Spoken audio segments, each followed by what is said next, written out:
सादर प्रणाम। आज मैं इस प्रकरण में केंद्रीय जांच ब्यूरो यानी सीबीआई की कार्य प्रणाली, उसकी भूमिका को आपके समक्ष रखना चाहता हूं। हमारे देश में सीबीआई सबसे बड़ी एवं सबसे विश्वसनीय जांच एजेंसी है। यह सोचकर इस प्रकरण के सभी लिखित सबूतों को मैंने एक पुस्तक के रूप में प्रार्थना पत्र के साथ निदेशक सीबीआई को प्राप्त कराया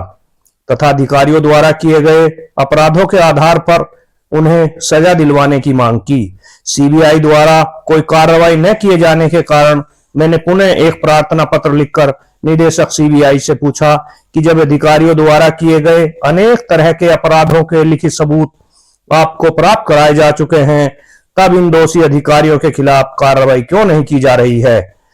सीबीआई द्वारा इस संबंध में मुझे कोई सूचना न दिए जाने के कारण मैंने दिनांक 24/1/2026 में जन सूचना अधिकारी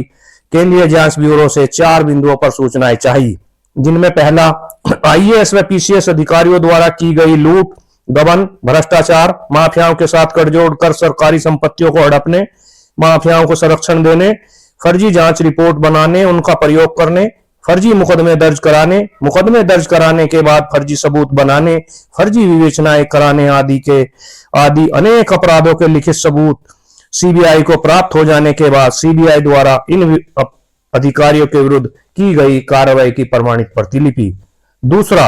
इन अधिकारियों द्वारा अपने अपराधों को छिपाने के लिए जिन निर्दोषों को फर्जी रूप से फंसाया गया है और उसके सभी लिखित सबूत सीबीआई को उपलब्ध करा दिए गए हैं, तब इन निर्दोषों को न्याय दिलाने के लिए आपके द्वारा की गई कार्रवाई की प्रमाणित प्रतिलिपि। तीसरा, सीबीआई को अधिकारियों द्वारा किए गए उक्त अपराधों के लिखित सबूत प्राप्त हो जाने के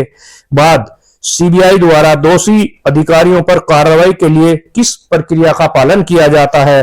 आपके अर्थात सीबीआई द्वारा इस प्रकरण में निर्धारित प्रक्रिया के अंतर्गत की गई कार्रवाई की प्रमाणित प्रतिलिपि। चौथा, सीबीआई के संज्ञान में यह आने पर कि निर्दोषों को अधिकारियों द्वारा फर्जी रूप से फंसाया गया है और उसके सभी प्रमाण सीबीआई को प्राप्त हो जाएं, तब सीबीआई निर्दोषों को न्याय प्रदान कराने हेतु क्या प्रक्रिया अपनाती है। इस प्रकरण में निर्दोषों को न्याय प्रदान कराने हेतु सीबीआई द्वारा निर्धारित प्रक्रिया के अंतर्गत की गई कार्रवाई की प्रमाणित प्रतिलिपि।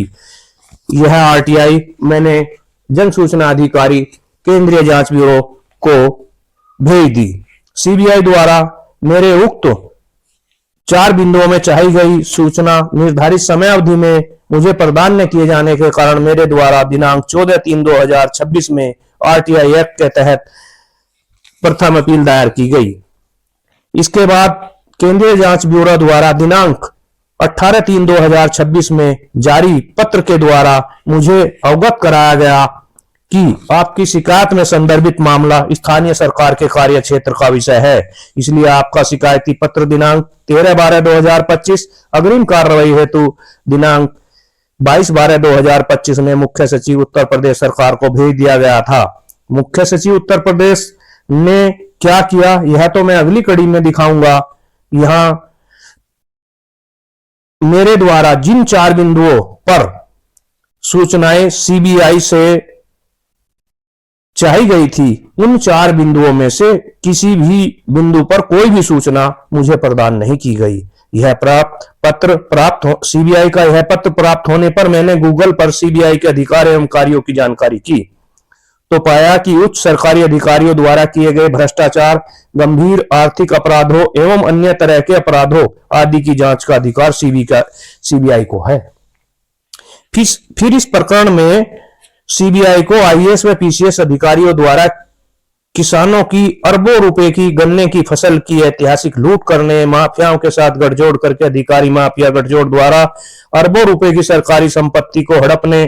के प्रयास करने और उनके इन प्रयासों में मेरे द्वारा बाधा उत्पन्न किए जाने के कारण एक फर्जी महाभूमि घोटाला दर्शाकर सरकार, शासन व समाज को गुमराह करने, मुझ सहित अनेक किसानों को फंसाने के लिए षड्यंत्र के तहत धोखाधड़ी, जालसाजी व कूट रचना करके फर्जी रिपोर्टें बनवाने, उनका प्रयोग करने, मेरे पत्नी, मेरे भतीजे तथा मेरे साले की संपत्तियों को अवैध रूप से गैंगस्टर एक्ट में कुर्क करके उन्हें माफियाओं से लुटवाने, मुझ सहित अनेक किसानों पर अनेक फर्जी मुकदमे दर्ज कराने के बाद फर्जी सबूत बनवाने, फर्जी विवेचनाएं कराने आदि अपराधों के लिखित सबूत प्राप्त हो जाने के बाद भी सीबीआई को इन अपराधों के जांच का अधिकार होते हुए भी इस शिकायत को स्थानीय सरकार का कार्य क्षेत्र बताकर अपना पल्ला झाड़ लिया गया, जबकि सीबीआई का यह कथन सही नहीं है। सीबीआई को इस शिकायत की जांच का पूरा क्षेत्राधिकार व शक्तियां प्राप्त है। भारत की सबसे विश्वसनीय जांच एजेंसी यदि इतने प्रकार के अपराधों के लिखित सबूत प्राप्त हो जाने के बाद भी जांच न करे तो संदेह तो पैदा होता है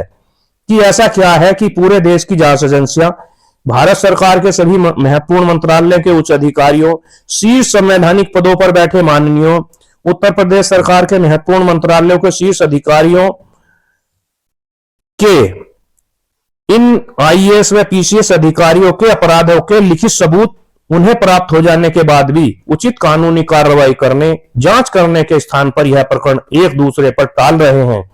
सबसे महत्वपूर्ण बात यह है कि देश की कोई भी जांच एजेंसी, केंद्र तथा उत्तर प्रदेश सरकार के सभी महत्वपूर्ण मंत्रालय के उच्च अधिकारी मेरे द्वारा पुस्तक में उल्लिखित तथ्यों और उसमें उपलब्ध कराए गए लिखित सबूतों को नकार भी नहीं रहे हैं, उनका खंडन भी नहीं कर रहे हैं। आखिर पूरे देश का सिस्टम मिलकर किसको बचाना चाहता है, यह समझ से परे है। मेरा कहना यह है कि मेरे द्वारा लगाए गए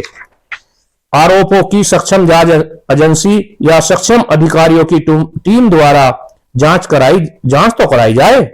यदि मेरे द्वारा लगाए गए आरोप सही पाए जाए तो दोषियों को सजा व निर्दोषों को न्याय मिले, और मेरे द्वारा लगाए गए आरोप व आरोपों के लिखित सबूत यदि असत्य पाए जाए तो मेरे विरुद्ध भी कार्रवाई हो। किंतु सत्य का सामना करने का साहस तो करो, वह भी ईमानदारी से। सादर नमस्कार।